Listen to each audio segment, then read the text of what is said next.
My view of what an entrepreneur is, a person who has ideas, a self-starter, someone who has a tremendous desire to be successful. An attorney, a state legislator, a real estate developer, a video franchisee with over 200 locations, a farmer, the owner of a waste company, a corporate executive of a publicly held company, the founder of a national hotel chain. George Johnson, an amazing entrepreneur who epitomizes the art of making it look easy. I think the one thing I've learned in being an entrepreneur, I can't do anything, we can do everything. I've always enjoyed being a part of a team, and it's more fun at the beginning than it is at the end. So the bigger the company gets, the less fun I have in many ways. So I like to be a creator, I like to be a team builder, and as long as you have some money, the money you make is kind of incidental. But in the early stages of his entrepreneurial career, money wasn't always easy to come by. Those experiences taught him vital lessons that continue to serve him well. I always overborrowed and tried to live off that till I could get to the next deal. And that's all right when you're starting off, but you know, if there's anything I would tell anybody interested in being an entrepreneur is the first and 11th commandments: don't run out of cash. There's no substitute for cash and equity, and it's just picking the right business and having the money. For George Johnson, a unique affinity for business seems innate.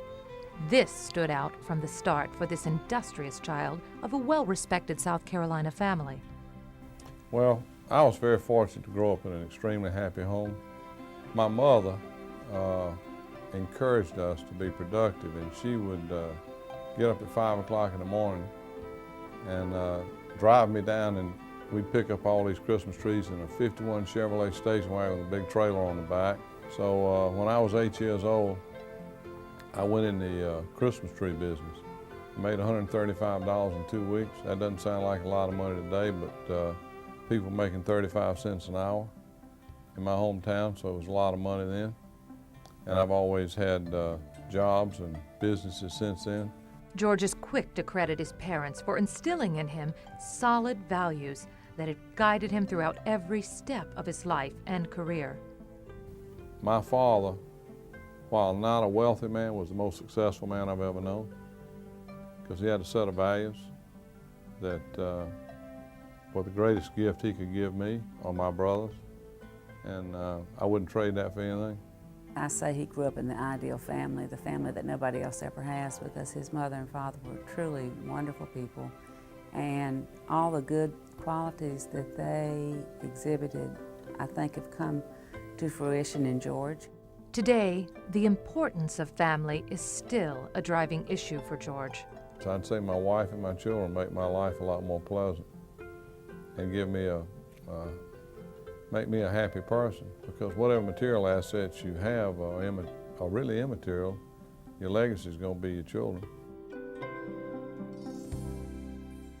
Of all the values embedded into George Johnson's nature, the one that seems to be at the forefront of his business philosophy is integrity.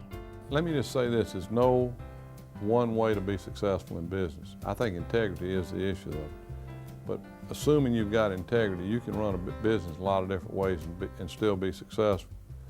Then I think you have to decide, what kind of company do I want to be associated with? What kind of people do I want to be associated with? How do I want to feel about them, they about me? And I have some pretty definite opinions on that. I think you got to stay flexible on everything but the integrity and the character issues. And that statement is yet another key to George's success: the ability to be flexible. I admire so many things about George in addition to respecting him, but probably the thing I have the most admiration for is his ability and willingness to change, to be flexible, to learn. He really wants to learn, to be better than he is, and that's kind of a quest of his all the time, and I really admire that. Of the many great lessons he's learned from great men and women, George would most certainly include his close friend and business associate, Wayne Huizinga.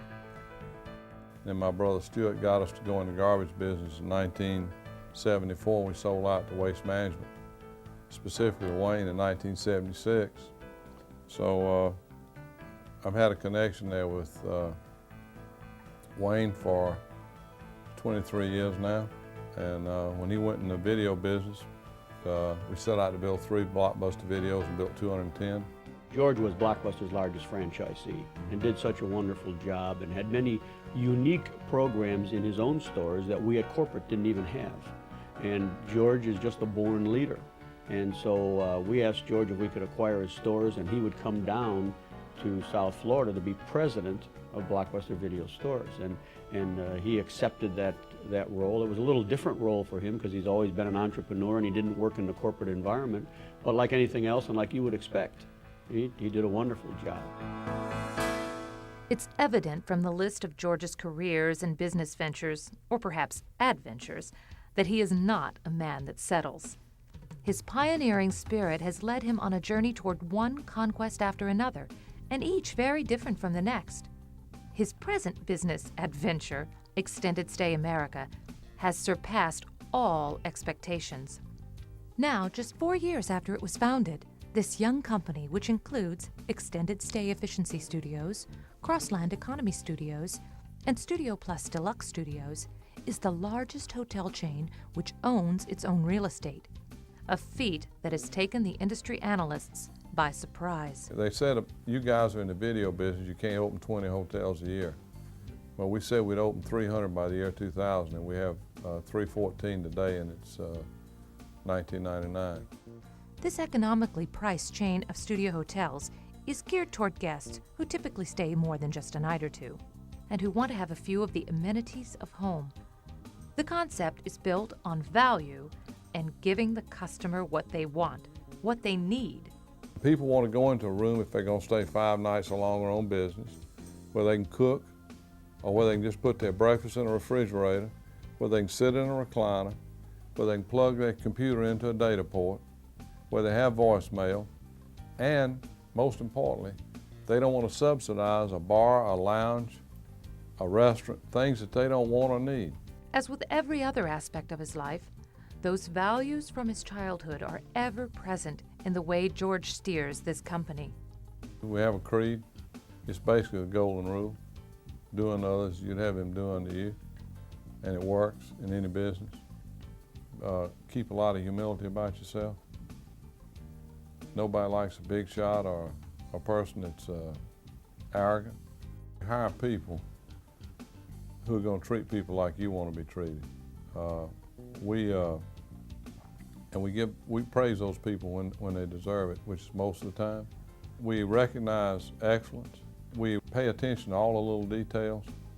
We communicate the vision to our people at the lowest level, in the laundry room and the housekeepers. We let them know that in this building where I am, there's no money made, it's only consumed. And we're not a headquarters, we're a support center. We support those people who serve the customers because they're the only ones that make money for this company.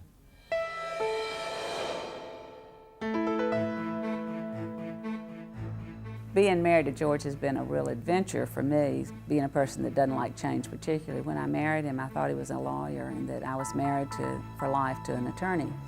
And within about 5 years, he came home one day and said he was going to quit practicing law. He was going to go into real estate development, which was very interesting. And I said, oh, and that didn't sound nearly as nice to me as being a lawyer.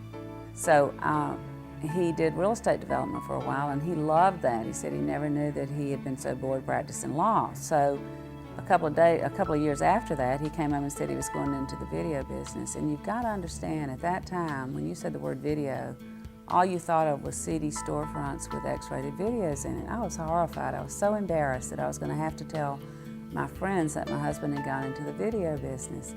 And then when that was sold, I thought we would go back to South Carolina, or he would retire, or we would just, as he said, spend a lot of time with the children. And within about 3 months, I discovered that he had started a new chain of hotels, Extended Stay America, so I never know what's going to come down the road.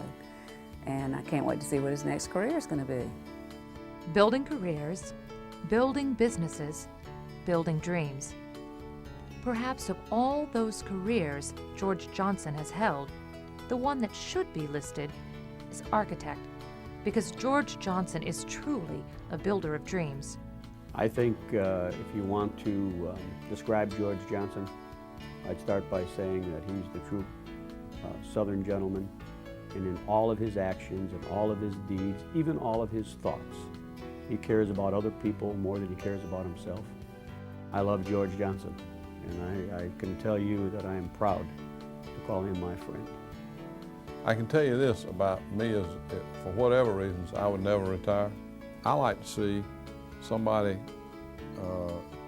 be able to buy a better home, provide better for their family, live a better life, and be associated with me, and it's a win-win for me if I'm making money with them, not through them, but with them. And since I've been in this business, I look forward to every day.